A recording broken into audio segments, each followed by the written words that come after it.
করছি। আপনারা দেখেন এই যে পুলিশ এবং র্যাবের সাথে আমাদের প্রায় 2 ঘন্টা সংঘর্ষ হয় এবং সর্বশেষ তারা সারেন্ডার করতে বাধ্য হয় আমাদের কাছে। বরিশাল বিশ্ববিদ্যালয়ের ছাত্রদের কাছে তারা সারেন্ডার করেছে। আপনারা দেখেন এখন চলে যাচ্ছে। আমাদের উপর টিয়ার শেল নিক্ষেপ করেছে, রাবার বুলেট নিক্ষেপ করেছে। আমরা আমাদের যথাযথ চেষ্টা করে এদেরকে প্রতিহত করেছি। এখন দেখেন হিজড়ার মতো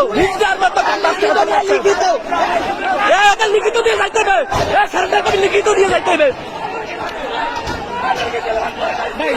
লিখিত দিতে হইবে, লিখিত দিতে হইবে।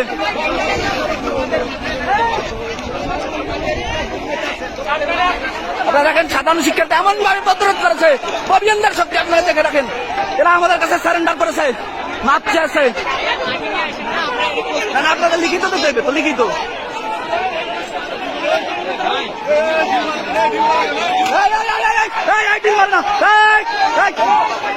দিল মারবে না, দিল না, দিল না। আপনাদের ফ্যামিলিতে কোটা নাই, অনেকের ফ্যামিলিতে কোটা নাই, অনেকের ফ্যামিলিতে কোটা নাই। হ্যাঁ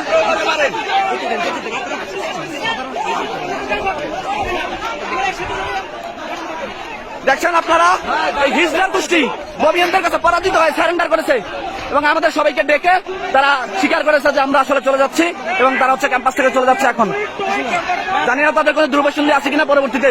আপনারা দেখেন এই যে সবাই এবং এলাকাবাসী, বিশেষ করে বরিশাল বিশ্ববিদ্যালয় অঞ্চলের যে এলাকাবাসী,